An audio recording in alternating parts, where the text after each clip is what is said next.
తాజా 30 నిషిత్ నారాయణ రోడ్డు ప్రమాదంలో చనిపోవడం తెలుగు రాష్ట్రాల్లో పెను సంచలనాన్ని కలిగించింది. వేల కోట్ల ఆస్తులకు అధిపతి అయిన నిషిత్ చిన్న వయసులోనే పెళ్లి కూడా కాకుండా చనిపోవడంతో అయ్యో అనని వారు లేరు. నిషిత్ మరణానికి సంబంధించి ఎన్నో రకాల వార్తలు వస్తున్నాయి. ప్రమాదం జరిగిన రోజు నిషిత్ ఎక్కడికి వెళ్ళాడు, ఏం చేశాడు అనే ప్రశ్నలకు సమాధానాలు వెతికే పనిలో సోషల్ మీడియా నిమగ్నమైంది.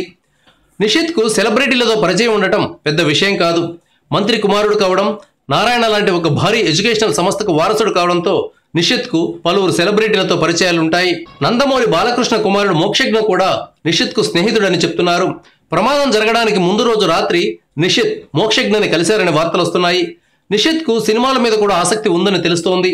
మోక్షజ్ఞతో సినిమా చేయాలనే ఆలోచన నిషిత్లో ఉందని, ఆ ఉద్దేశంతోనే ఆ కుర్రాడిని కలిసినట్లుగా భావిస్తున్నారు. అనంతరం ఇంటికి వెళుతూ ప్రమాదానికి గురయ్యారు. అసలు మోక్షజ్ఞ సినిమాల్లోకి వస్తారా రారా అన్న సందేహం ఓ పక్కన ఉంది. మరోవైపున ఇలాంటి వార్తలు వస్తున్నాయి. Thank you viewers. ఈ వీడియో మీకు నచ్చితే లైక్ బటన్ టచ్ చేయండి. తాజా 30 ఛానల్కు సబ్స్క్రైబ్ చేయండి.